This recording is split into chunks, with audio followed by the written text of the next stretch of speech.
নমস্কার, আজ তাক বাংলা টিভিতে আপনাদের সকলকে স্বাগত জানাই।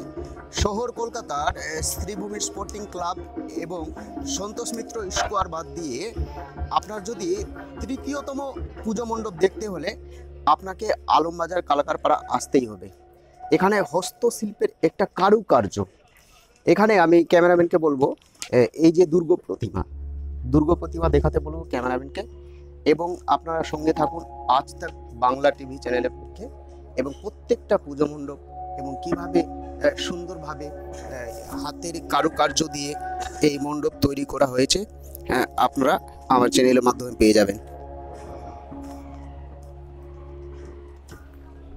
এই যে দেখুন, এখানে মানে আদিবাসী প্রকৃতির বা জনজাতি প্রকৃতির যারা মানুষ সেই চিত্র এখানে তুলে ধরেছেন এখানকার